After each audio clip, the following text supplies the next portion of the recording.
Bien, nos corresponde otro de los profetas menores, el profeta Nahum. Así que si abren sus Biblias, por favor, sus teléfonos. Quiero pedirles un favor también. Cuando vayan a pedir oración o me pidan oración, denle a Eduardo un papelito. A mí se me olvida en realidad. La semana pasada, el domingo, y me pidió oración por alguien y a mí se me olvidó en realidad. Así que pásenle un papelito a Eduardo, por favor. Así que si se olvida a él, el problema va a ser de él, no mío, ¿ya? Así que les ruego eso, por favor. Vamos a ir al libro.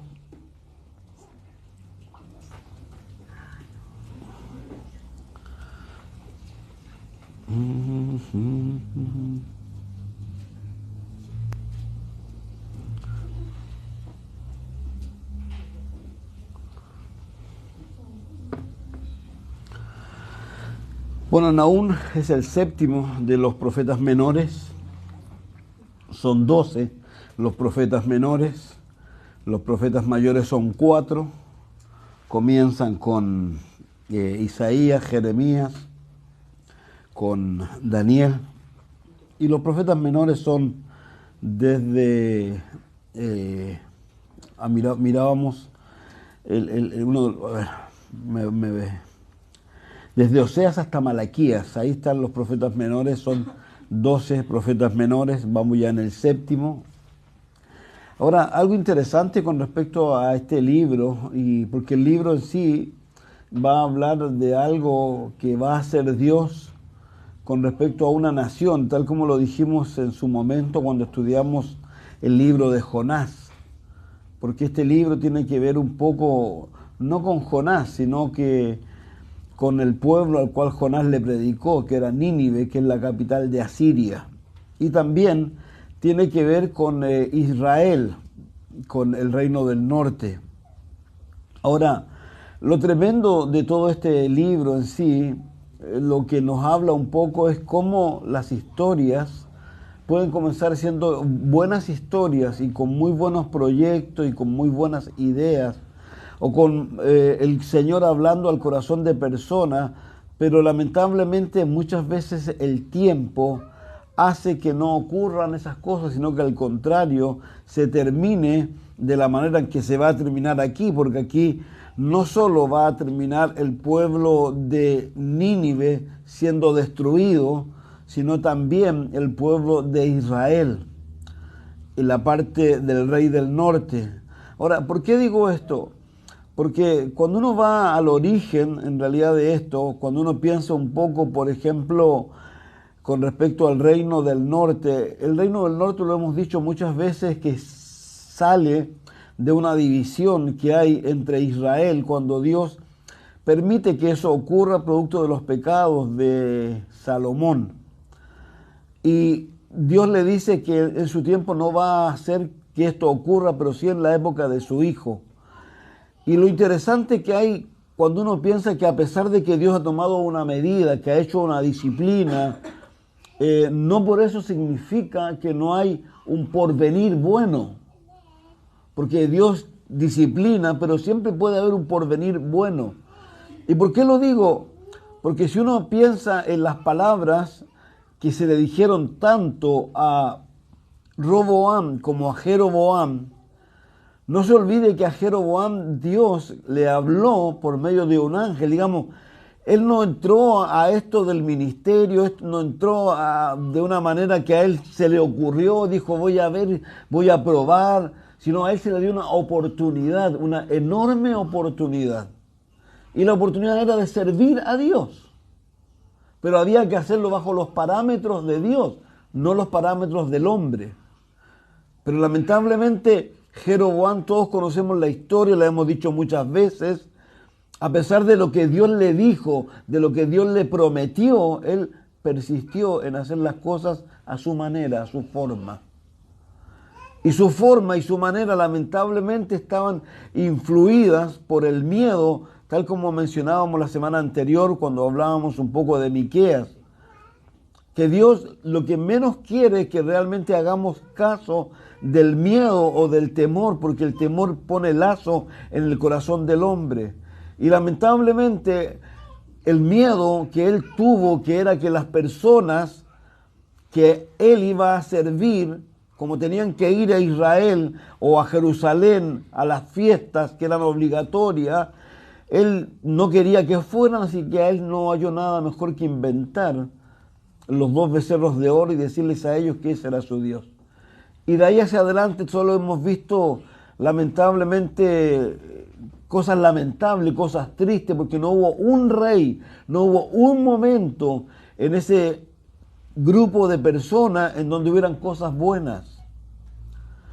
Nahum, aquí cuando va a hablarle, le va a hablar a Nínive también. Dios está hablando de Nínive.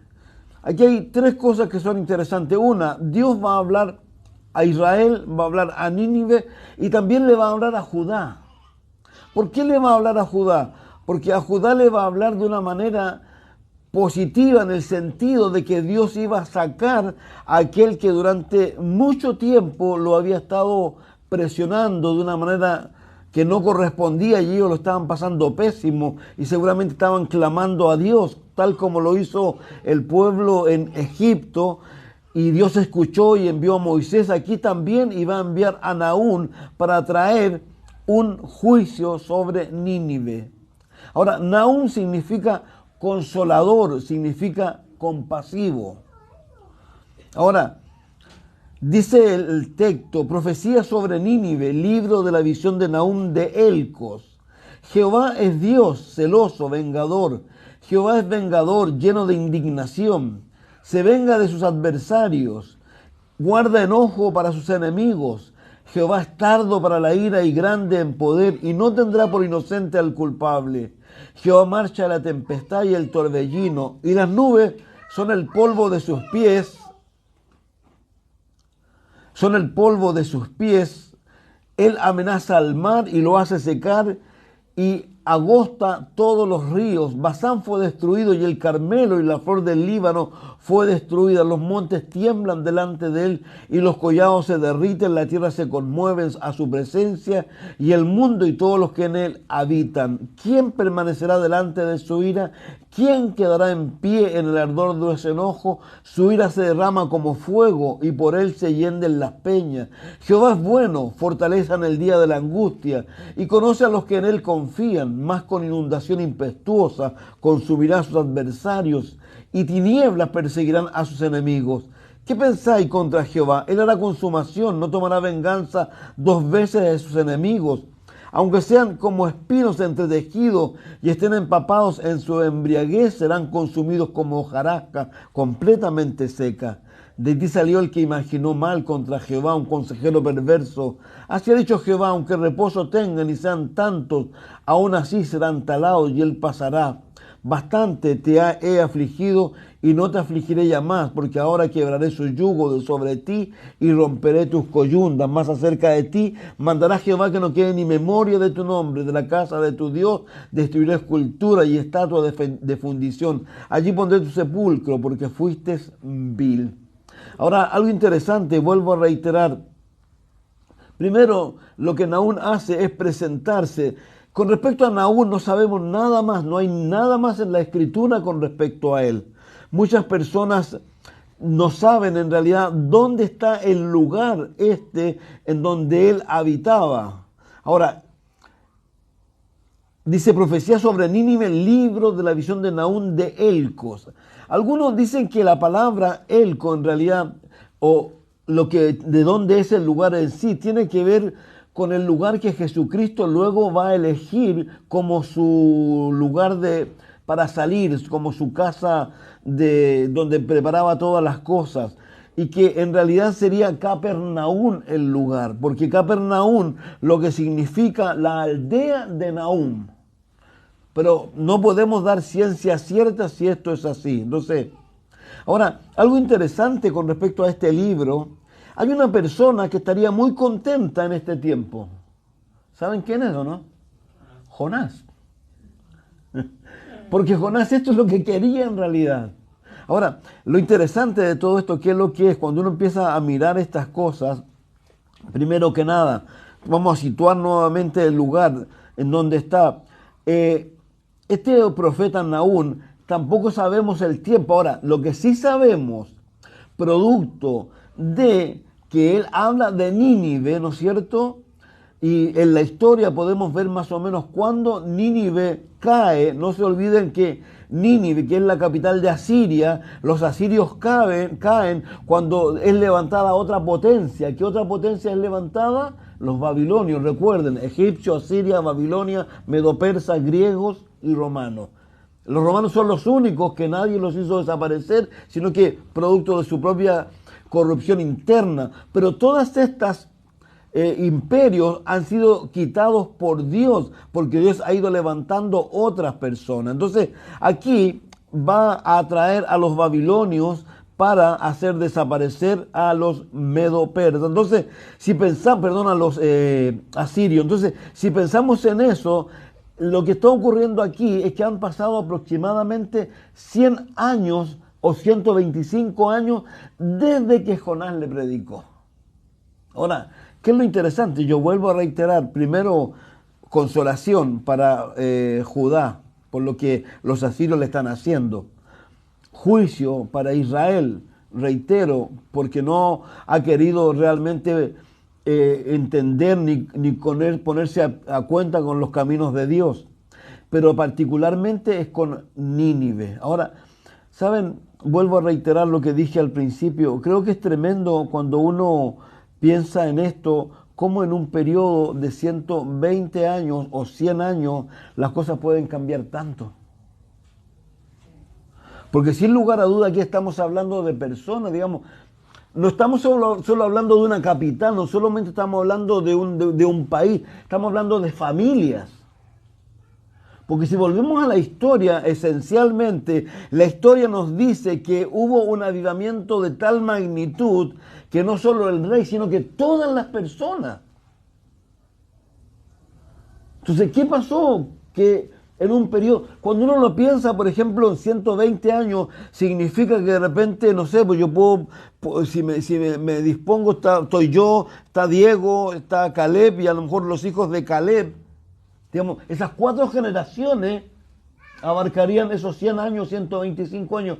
¿Cómo es posible que la fe que en un momento puede habitar en mí, puede habitar en mi hijo, llegue un momento en que se diluya de tal manera?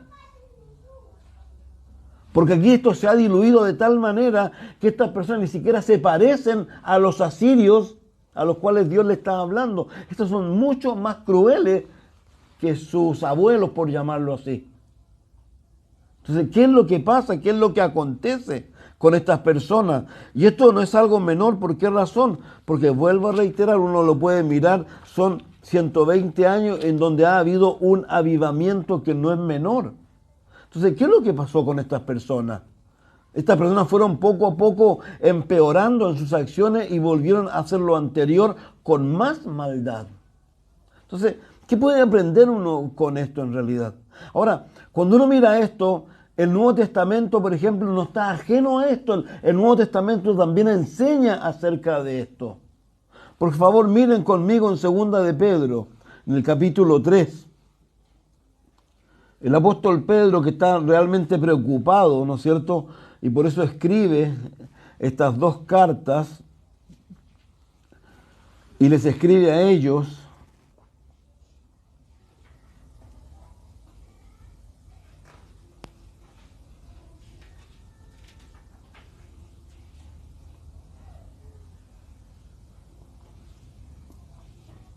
Dice, vamos a leer el 2 de Pedro y 2 de Pedro 3 y el 2.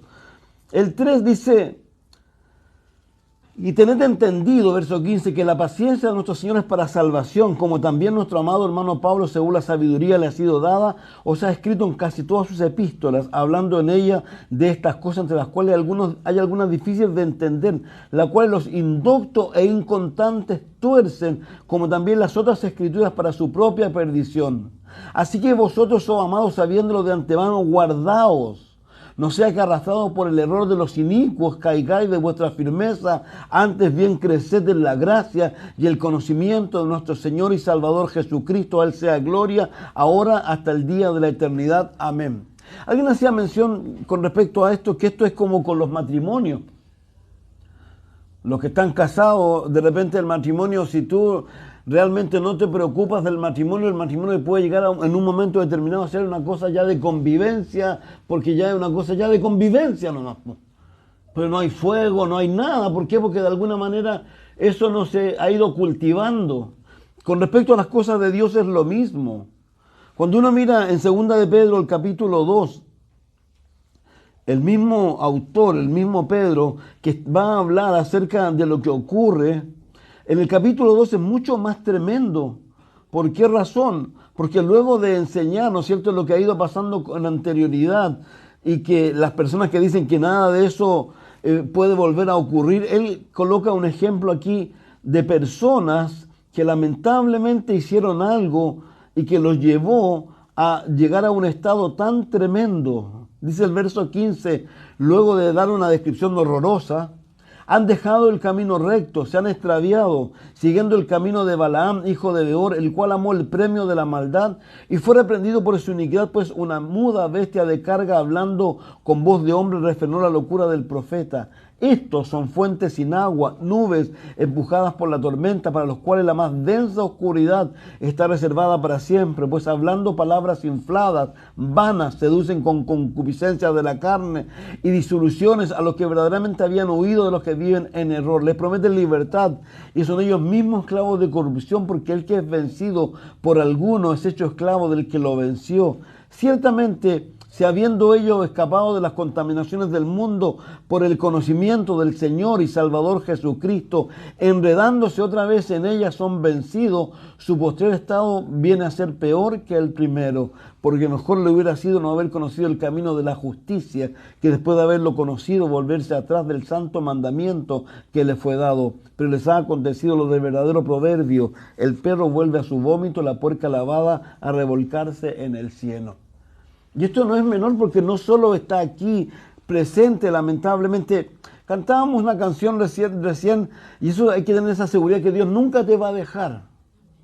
Pero nosotros sí podemos dejar a Dios. Dios nunca nos va a dejar, Dios siempre va a estar insistiendo, pero somos nosotros los que lamentablemente podemos dejar. Aquí claramente dice que han dejado el camino recto. El apóstol Pablo a los Gálatas, por ejemplo, les tiene que decir: creo que han creído que ha sido en vano todo en realidad. Entonces, no es algo menor. Ahora, en el libro de los Romanos, por favor, en el capítulo 2, Pablo también establece aquí algo. Verso 1 al 16, dice: por lo cual eres inexcusable, oh hombre, quien quiere que seas tú que juzgas, pues en lo que juzgas a otros te condenas a ti mismo, porque tú que juzgas haces lo mismo, mas sabemos que el juicio de Dios contra los que practican tales cosas es según verdad. Y piensa esto, oh hombre, tú que juzgas a los que tal hacen y haces lo mismo, que tú escaparás del juicio de Dios, o menosprecias la riqueza de su benignidad, paciencia, longanimidad, ignorando que su benignidad te guía al arrepentimiento, pero por tu dureza y por tu corazón no arrepentido atesoras para ti mismo ira para el día de la ira y de la revelación del justo juicio de Dios, el cual pagará a cada uno conforme a sus obras, vida eterna a los que perseverando en bien hacer buscan gloria, honra e inmortalidad, pero ira y enojo a los que son contenciosos y no obedecen a la verdad, sino que obedecen a la injusticia. Tribulación y angustia sobre todo ser humano que hace lo malo, al judío primeramente, también al griego, pero gloria, honra y paz a todo el que hace lo bueno, al judío primeramente, también al griego, porque no hay acepción de persona para con Dios, porque todos los que sin ley han pecado, sin ley también perecerán, y a los que bajo la ley han pecado, por la ley serán juzgados, porque no son los oidores de la ley los justos ante Dios, sino los hacedores de la ley serán justificados. Por cuanto los gentiles que no tienen ley hacen por naturaleza lo que es de la ley, esto, aunque no tengan ley, son ley en sí mismos, mostrando la obra de la ley escrita en sus corazones, dando testimonio en su conciencia y acusándole o defendiéndole su razonamiento en el día en que Dios juzgará por Jesucristo los secretos de los hombres conforme a mi evangelio. Entonces, reitero, cuando uno lo piensa con respecto a lo que pasó con Jonás, ¿no es cierto?, ese gran mover de Dios, mover del Espíritu. Esto es un poco cuando uno empieza a mirar, por ejemplo, ¿cómo es posible que personas que han salido de Egipto, que han visto la obra de Dios pero portentosa, y no solo allí, sino que en el camino en el desierto, han visto la nube, han visto la columna de fuego. ¿Qué no han visto esas personas? ¿Cómo es posible que de repente esas generaciones, por ejemplo, luego de que Dios va a levantar a la otra generación, porque lamentablemente esta generación falló por su incredulidad, y la otra generación, que es la que de alguna manera hizo el trabajo, tiene sus hijos, y nos cuenta la Escritura en el libro de Jueces, que los hijos, cada uno hacía ¿qué? Lo que bien le parecía. Entonces, qué tremendo. Ahora, ¿podríamos empezar a culpar nosotros a los padres por no enseñar? Yo no creo en realidad esto. Lo que yo sí creo que de alguna manera lo más importante es que todas las personas deben recibir al Señor, ¿no es cierto?, como Salvador y ser salvo. Pero algo interesante, cada persona tiene que tener sus propias experiencias con Dios.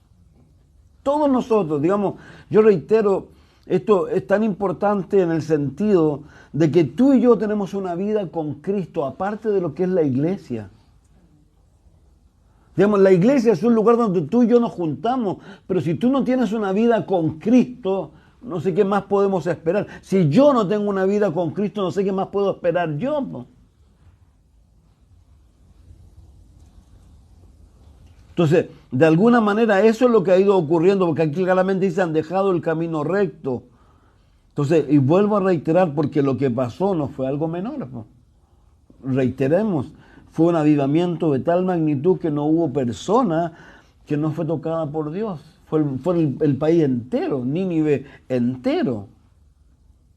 Entonces, a mí me gusta y creo que es tan interesante esto cuando tú y yo somos capaces. Yo a veces le digo a Dios, Señor, tengo que sincerarme contigo. ¿Y por qué le digo eso? Porque yo necesito hablar con Él. Como yo siempre lo he dicho, creo que una de las cosas más importantes que hay que hacer cuando se ora es hablar con el corazón y ser sincero con Dios. Porque podemos enalborar un montón de palabras bonitas, pero no decimos nada. Pero a veces es tan importante cuando vamos y le decimos, Dios, ¿sabes qué? Creo que tú eres injusto, Señor.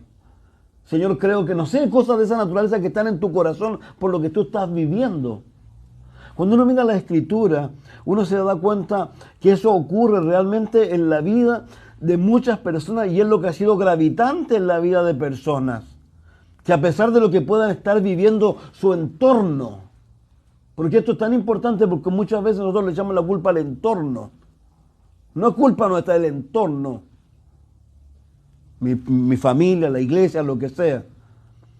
Yo no sé si usted se recuerda, hay un ejemplo que a mí me encanta, y de un hombre joven, en realidad que me encanta también, que se llama Gedeón. Es un hombre, primero que nada, preocupado por su familia, porque todos ustedes saben, los que han leído la Escritura, que los madianitas, que eran los enemigos de aquel momento, ellos subían todos los años y cuando la producción de arroz, de lo que fuera, estaba para cosechar, ellos venían y se llevaban todo, porque eran los que estaban sobre estas personas. ¿Qué es lo que estaba haciendo Gedeón? Dice que él estaba en algún lugar guardando comida para su familia. Dice que Dios le habló. ¿Se acuerdan lo que le dijo él a Dios o no?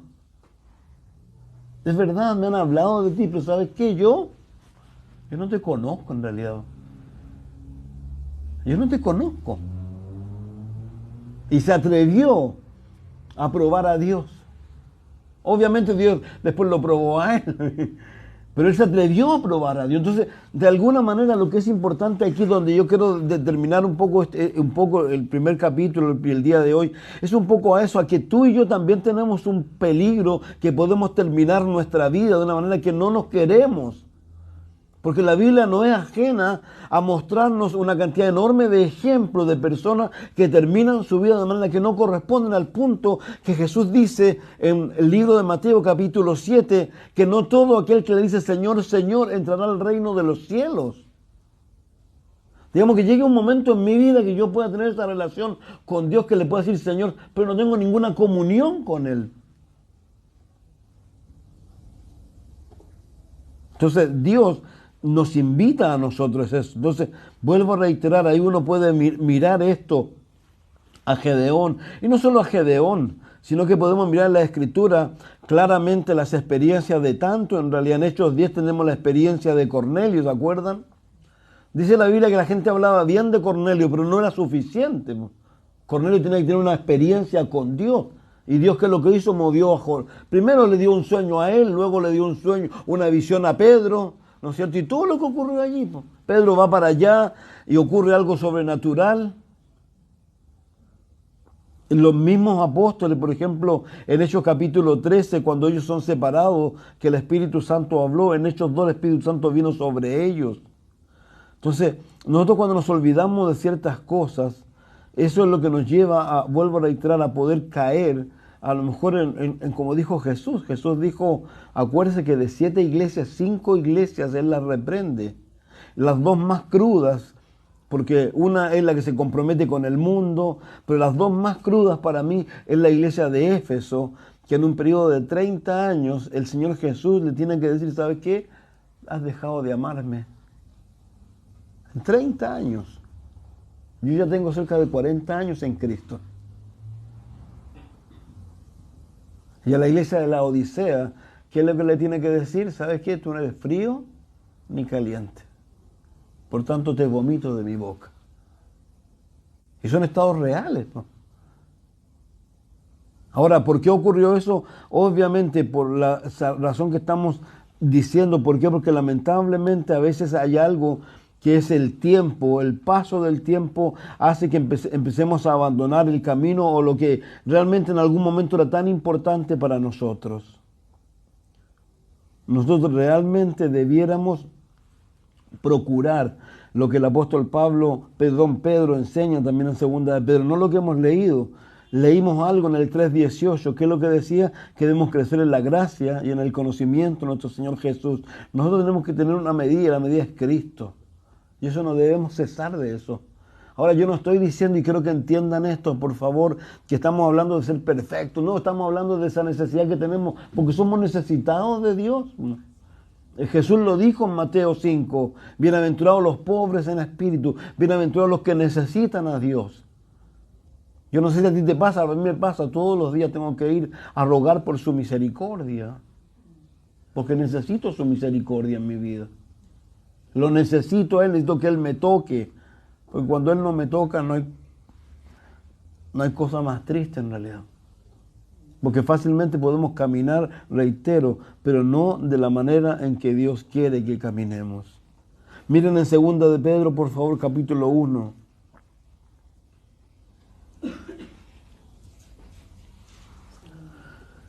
Simón Pedro, siervo y apóstol de Jesús, a los que habéis alcanzado por la justicia de nuestro Dios y Salvador Jesucristo una fe igualmente preciosa que la nuestra.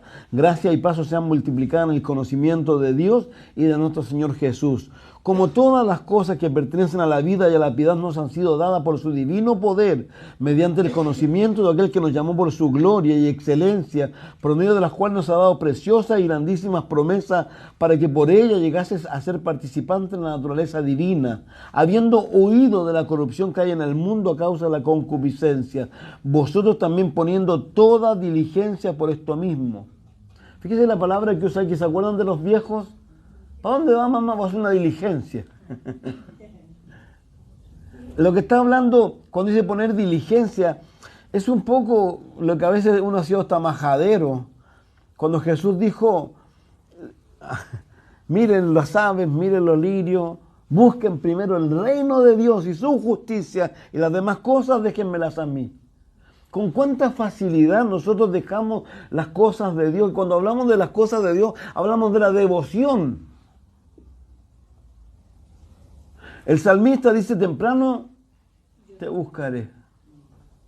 Digamos, la devoción tuya, la devoción mía. Y esto no se trata de ser legalista, uno podría pensar que eso es legalismo. No, lo que está haciendo la Escritura es hablarnos al corazón nuestro, porque tú y yo lamentablemente necesitamos estar pegados a Dios, porque si no estamos pegados a Dios, simplemente empezamos poco a poco a darnos ciertas licencias que a la larga muchas veces llevan a cosas terribles en realidad. Porque no te frena, y tú puedes empezar a dar licencia. Por eso aquí dice, y piensen en algo, yo lo he dicho más de alguna vez. Jesús sopló el Espíritu Santo en los apóstoles en Juan 20. Si vamos al libro de los Efesios, dice que los selló y puso un sello propiedad. Pero a pesar de eso, ¿qué les dijo a ellos? Chiquillos, tranquilos, ustedes ya están asegurados. ¿Qué les dijo? No se vayan de Jerusalén hasta que haya venido sobre ustedes. ¿Qué? Porque Jesús le dijo, el Espíritu Santo es necesario que yo me vaya para que Él venga. Y cuando Él venga, ¿no es cierto? Porque Él está con, en, sobre. Si eso es todo. Pero para eso, vuelvo a reiterar, ¿qué se necesita? Esa disciplina que muchas veces no se tiene, esa perseverancia que también muchas veces no se tiene. Perseverar, perseguir. ¿Sabe? Si esto debiera ser como, no sé, pues si a alguno de ustedes le pasó que se enamoró a lo mejor y persiguió a su novia y no la dejó nunca más. Y la persiguió porque quería alcanzar. Y fue así porque era lo que se había puesto. Entonces, aquí por eso dice, poniendo toda diligencia por esto mismo, añadid a vuestra fe virtud, a la virtud conocimiento, al conocimiento dominio propio, al dominio propio paciencia, a la paciencia piedad, a la piedad afecto fraternal, al afecto fraternal amor. Aquí está hablando de una seguidilla de cosas que de alguna manera... Esto es como cuando uno piensa en lo que Pablo habla tanto a los efesios como a los colosenses con respecto a las cosas del espíritu y a las cosas de la carne. O lo que dice el libro de Romanos, lo mismo. Porque lo que dice los que persiguen la carne van a la muerte. Nosotros debemos perseguir las cosas del espíritu. ¿Y el espíritu qué va a provocar en nosotros? Los frutos de él. Gozo, paz, paciencia, benignidad, templanza. Y contra tales cosas que no hay ley, dice. Pero a veces uno se da cuenta que esas cosas hacen tanta falta en la vida de uno. Entonces, vuelvo a reiterar, ¿por qué pongo este ejemplo?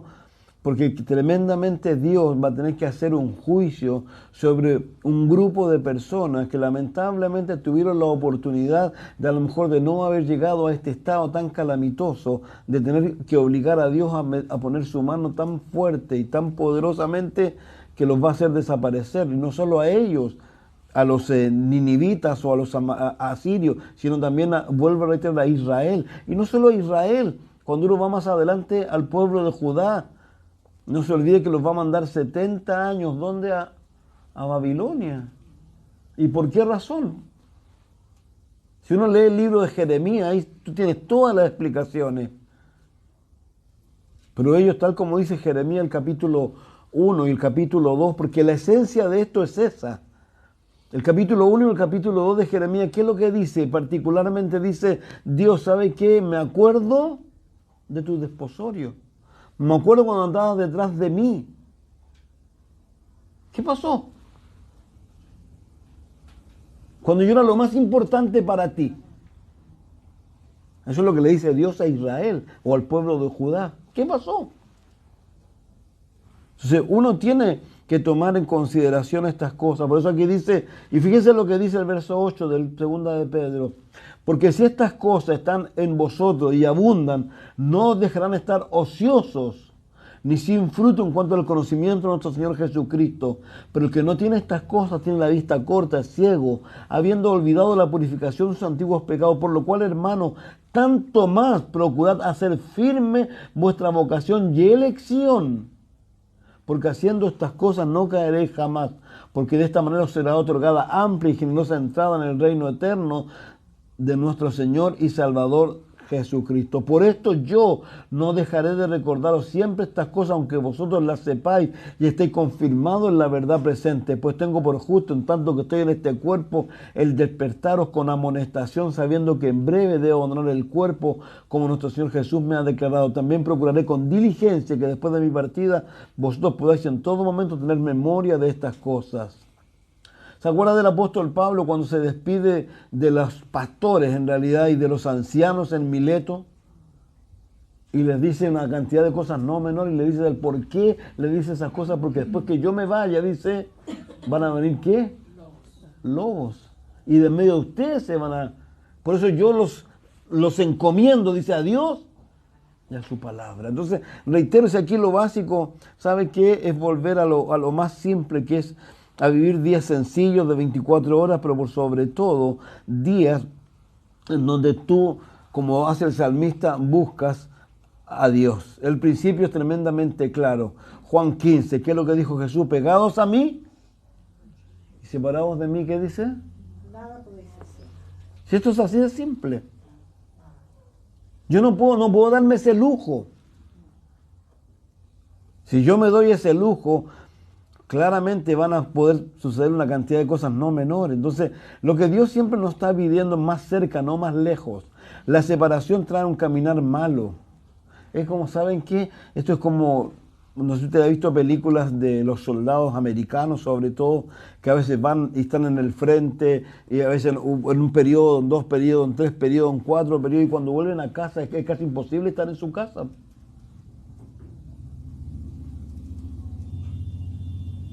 Entonces, esto es como cuando los matrimonios, por ejemplo, no sé, pues ya de repente el marido está de vacaciones y como que está mucho rato en la casa y la mujer lo único que quiere es que se vaya.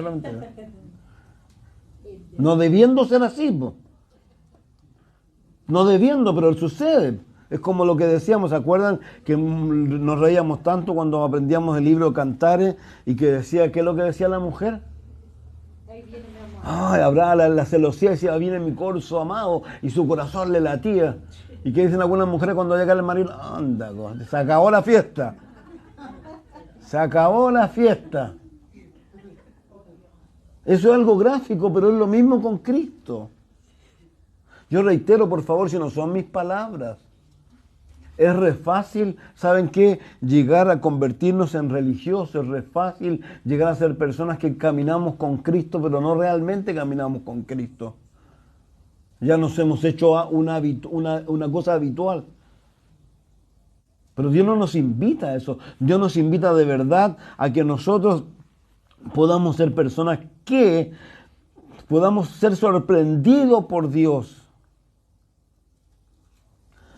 Hay cosas que tú y yo tenemos que tener mucho cuidado. Sobre todo, alguna vez lo hemos dicho, el Señor Jesús lo dijo en el libro de Lucas cuando les dice a ellos, ¿saben qué? Cuando vean estas cosas, dice, levanten su cabeza erguidos, ¿no es cierto? Porque vuestra redención está cerca. Nosotros estamos en esa condición. Pero dice, pero cuidado con sus corazones, no se carguen de qué, glotonerías, embriagueces, ya, hagamos a un lado. ¿Qué es lo otro? ¿Sabe cuánta gente realmente está afanada? ¿No tiene tiempo para Dios? ¿Se acuerdan el ejemplo que dábamos el domingo pasado, si mal no recuerdo, el miércoles anterior, cuando hablábamos acerca de la cena de las bodas del Cordero y estaba todo preparado, ¿no es cierto? Y el Señor mandó a buscar a los invitados. ¿Y se acuerdan lo que decían los invitados, no?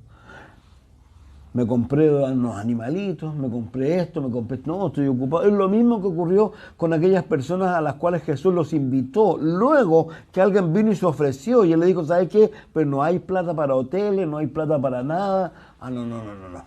Y al otro le dijo, vengan. Sí, pero. De eso es lo que trata esto. Tú y yo no podemos decirle a Dios sí, pero. Tú y yo necesitamos realmente encontrarnos con Jesucristo de la manera como Él quiere para nosotros. Él quiere estar cerca nuestro y quiere que estemos cerca de Él porque es lo mejor para nosotros. Yo reitero, piensen un poco en todas estas personas, piensen en la carta, yo no sé cómo se habrán sentido ellos cuando le llegó la carta y le dicen a la iglesia, le dice el pastor, ¿sabe que nos llegó una carta del Señor Jesús? Y la última cosa de la carta que dice, ¿qué es lo que dice? ¿Sabe qué? Tengo contra ti que has dejado tu primer amor. ¿Cómo te sentirías tú si te llegara una carta a tu casa y te dijera eso, Jesús?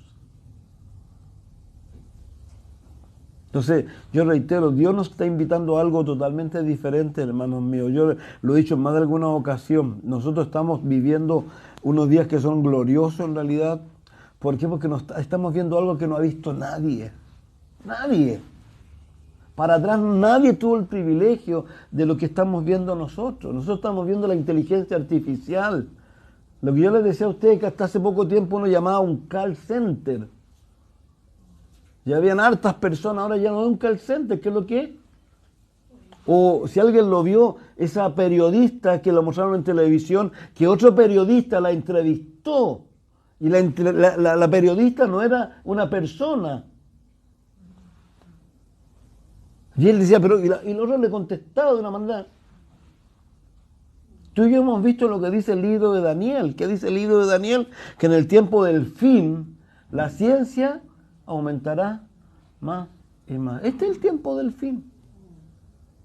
El día menos pensado Jesús nos saca. Y ya lo dijimos el domingo, hablábamos acerca de eso, producto de qué, de este mundo, hacia dónde va, que este mundo no quiere a Dios. Y Dios va a dejar este mundo en una oscuridad absoluta porque se va a llevar la sal y la luz que somos nosotros. Entonces Dios nos invita a esto. Quiero que busquen Marcos capítulo 13, verso 5.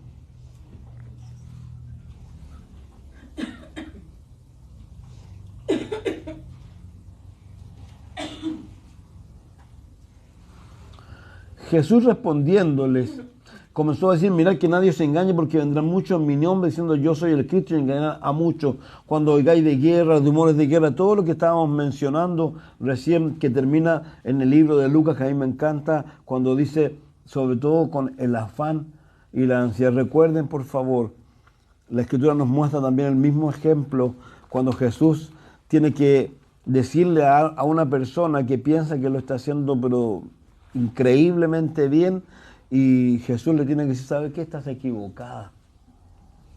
Estás equivocada. Tu hermana eligió la buena parte. Porque tu hermana, ¿qué es lo que eligió? Lo que no le será quitado. Todo lo que el afán nos pueda dar, todo lo que nos pueda dar. Recuerda que la Biblia dice que saque el hombre con granjera el mundo entero si pierde su alma.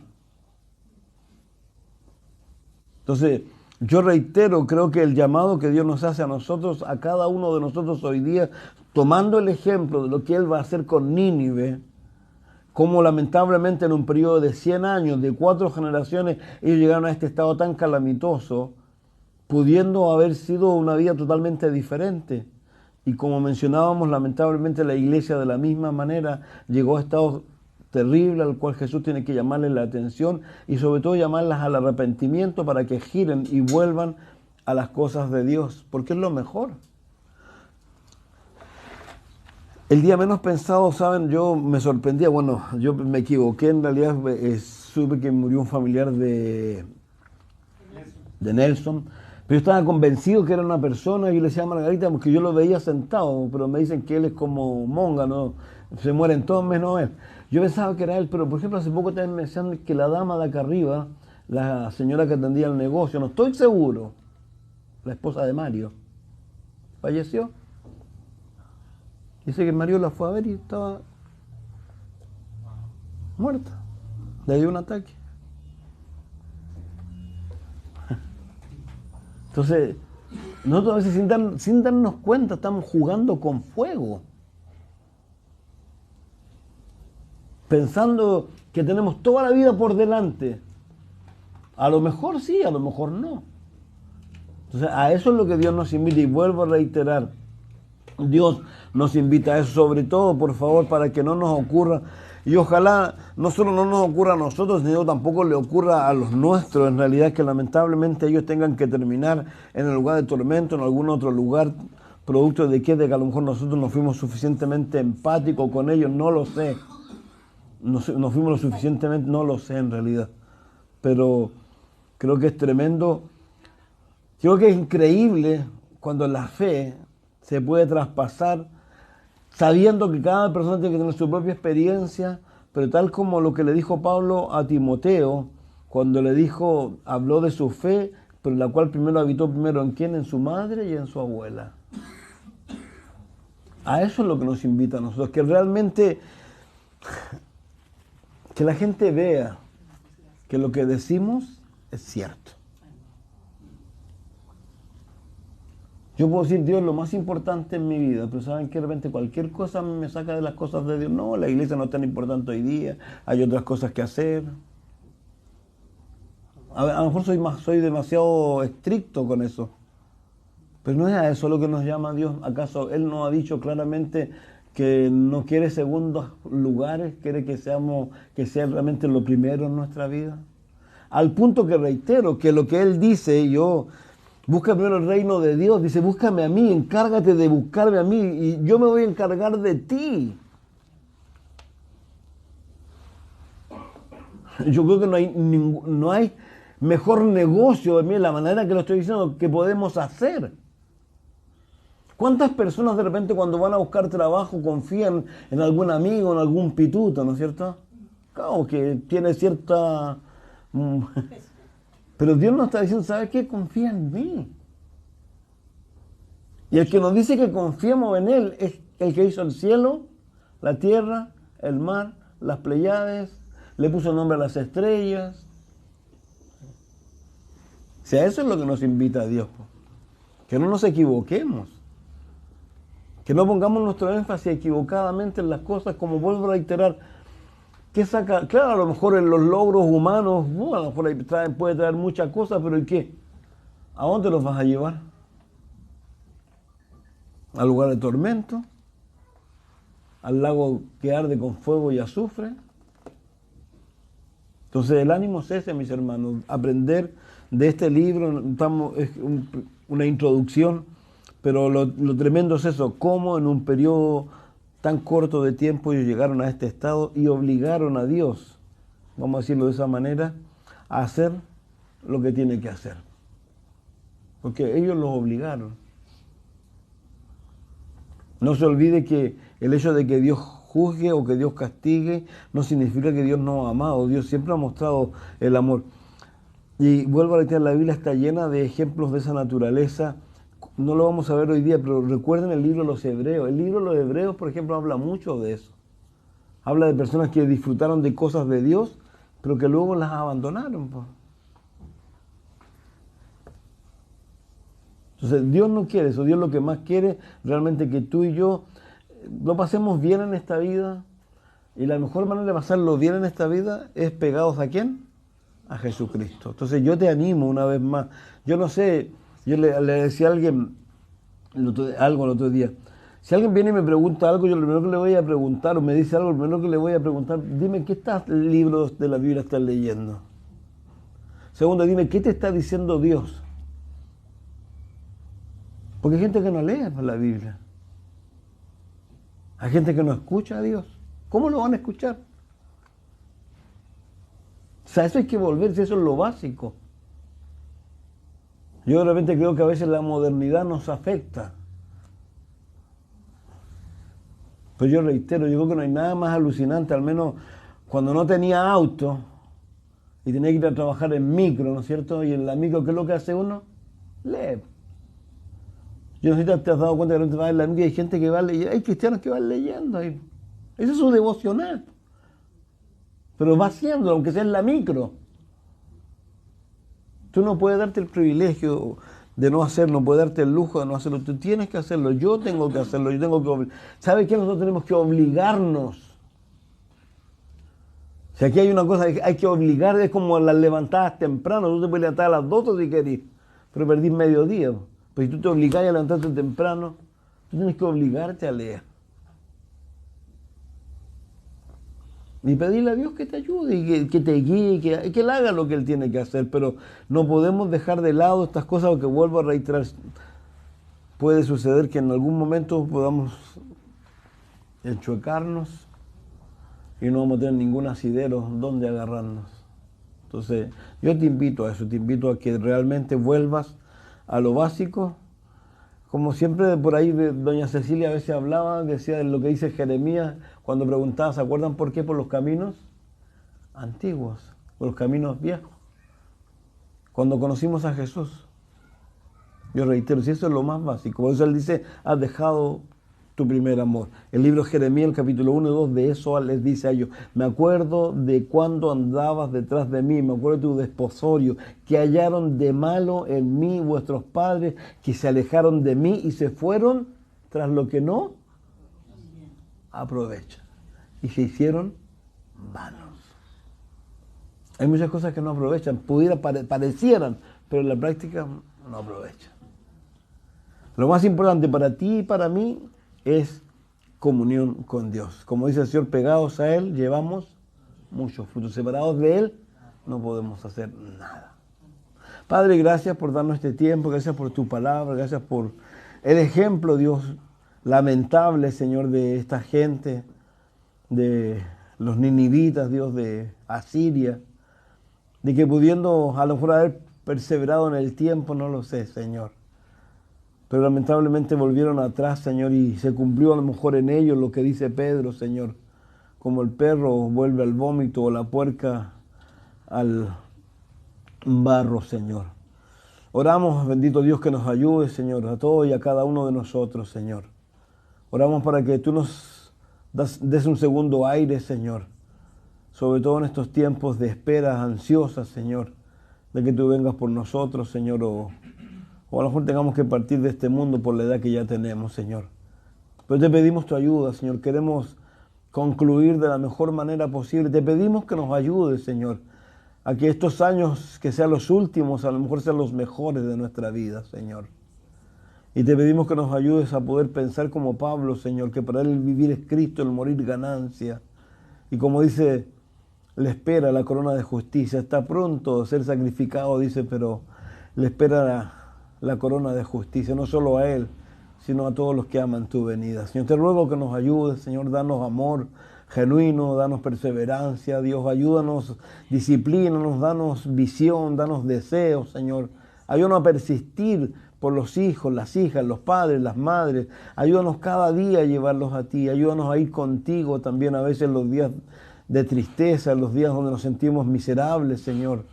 También a ir a decírtelo, Señor, y a rogarte que tengas misericordia también de esos días, Señor.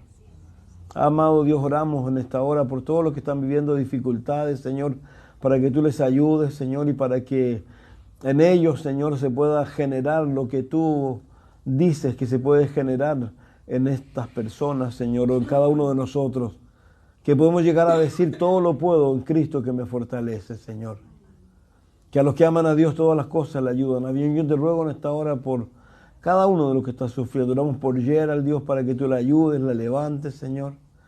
Y tú la firmes, Señor, en estos momentos de situaciones difíciles, Señor, donde tantos ataques diabólicos también, Señor. Ayúdala, Señor, a que ella esté simplemente entregada a ti, Señor. Y así por cada una de las situaciones que muchos puedan estar viviendo en el secreto de su soledad y de su vida propia, Señor. Yo te pido en esta hora que tú te engrandezcas, Dios, en cada uno de nosotros, que tú nos bautices con tu Espíritu Santo, Señor. Que tú nos toques, Señor, que tú nos llenes, Señor. Que tú nos hagas cantar con salmos, himnos, cánticos espirituales, Señor. Que tú nos hagas saltar como becerros en la manada, Señor. Pero no nosotros, sino tu Espíritu en nosotros, Señor. Yo te ruego, bendito Dios, desciende sobre nosotros en esta hora. Te lo pedimos, Dios, te lo rogamos, en el nombre de Jesús, Señor. Amén y amén. Dios les bendiga mucho.